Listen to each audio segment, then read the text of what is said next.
সংগ্রামী মানুষ। এদেশের ইতিহাস লিখতে গেলে শেখ মুজিবের নাম ছাড়া ইতিহাস লেখা সম্ভব হয় না। কিন্তু ইতিহাসের অনেক হিরোরাই সময়ের আবর্তে ভিলেনে পরিণত হয়। শেখ সাহেব হিরো থেকে ভিলেন হয়েছেন। তার মেয়ে ভিলেন থেকে তার চেয়েও যদি কিছু জঘন্য থাকে সেটা হয়েছে।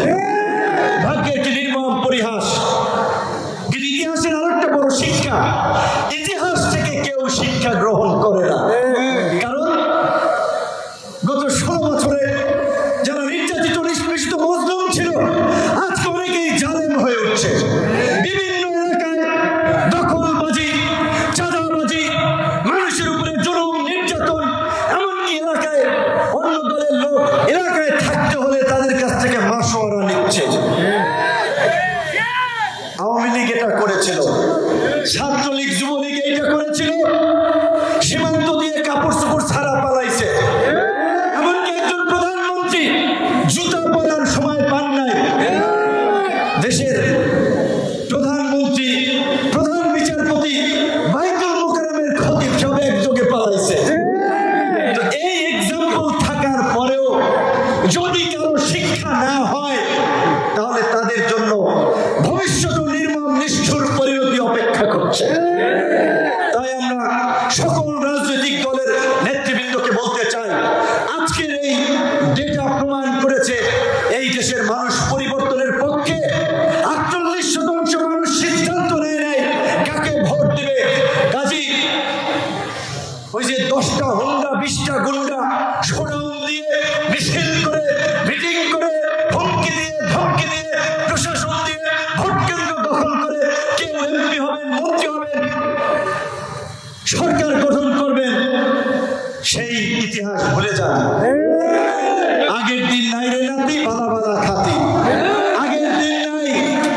আমরা এই গণ অভ্যুত্থানের মধ্যে দিয়ে আগামীতে এমন বাংলাদেশ বিনির্মাণ করতে চাই যেখানে এই দেশের প্রান্তিক লেভেলের মানুষের, কৃষক, শ্রমিক, মেহনতি মানুষের আকাঙ্ক্ষার প্রতিফলন থাকবে। কৃষক তার উৎপাদিত ফসলের ন্যায্য মূল্য পাবে। আমার ওই গ্রামের প্রত্যন্ত অঞ্চলে বসবাসকারী মা বোনেরা, ভাই বোনেরা উন্নত মানের স্বাস্থ্য সেবা পাবে, সুচিকিৎসা পাবে, তাদের সন্তানদের পড়ালেখা করার জন্য মানসম্মত শিক্ষা ব্যবস্থা পাবে। গুলশান, বনানী, বাড়িধারায় এক ধরনের শিক্ষা ব্যবস্থা থাকবে। প্রত্যন্ত স্কুলের টিচার থাকবে না, বিজ্ঞানের শিক্ষার্থীদেরকে প্র্যাকটিক্যাল করার জন্য যন্ত্রপাতি থাকবে না।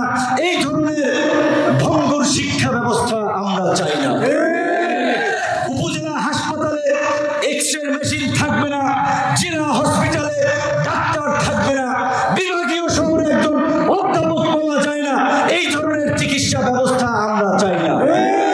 রাজনৈতিক দলের নেতারা সিঙ্গাপুর যাবে চিকিৎসার জন্য, কানাডা যাবে, মালয়েশিয়া যাবে, আমাদের দেশের সাধারণ মানুষ কোথায় যাবে? রাজনৈতিক দলের নেতারা তো চাঁদাবাজি, ধান্দাবাজি, লুটপাটের মাধ্যমে শত সহস্র কোটি টাকার মালিক হয়ে পরিবারকে দ্বিতীয় আপনার বাসস্থান করে দেয় কানাডায়, বেগমপাড়া, মালয়েশিয়ায়, সুইজারল্যান্ড, ইউএসএ, ইউকে। আর তাদের সর্দি কাশি হলে দেশের বাইরে দৌড়ায়। আমাদের দেশের জনগণ আমরা কোথায় চিকিৎসা নেব? এই দেশের জনগণ মেহনতি মানুষ ভ্যাট দেয়, ট্যাক্স দেয়, আর সেই ভ্যাট ট্যাক্সের টাকা উন্নয়নের নামে লুটপাট করে রাজনীতিবিদ, এমপি, মন্ত্রী, জনপ্রতিনিধিরা বাইরে পাচার করে, বাইরে চিকিৎসা নেয়, ছেলে মেয়েদেরকে উন্নত শিক্ষার জন্য দেশের বাইরে পাঠায়। আর এদেশের মানুষের কপালে দুর্ভাগ্য। এই জন্য আমরা বলছি বন্ধুগণ, এই পুরানো মডেল ওই গণ অভ্যুত্থানের মধ্যে দিয়ে এদেশের জনগণ ছুঁড়ে ফেলেছে। আগামীর বাংলাদেশ হবে, বাংলাদেশ পরিচালিত হবে নতুন পথে, নতুন ধারায়। এবং আগামীতে আমরা যে নতুন বাংলাদেশ বিনির্মাণের কথা বলছি, পরিষ্কারভাবে আমরা মনে করি নতুন বাংলাদেশ বিনির্মাণ করার জন্য চাই নতুন রাজনীতি, নতুন বন্দোবস্ত, নতুন নেতৃত্ব। সেই লক্ষ্যেই কাজ করছে গণ অধিকার পরিষদ। সিদ্ধান্ত জনগণের। জনগণ কাদেরকে নেতা হিসেবে নির্বাচিত করবে?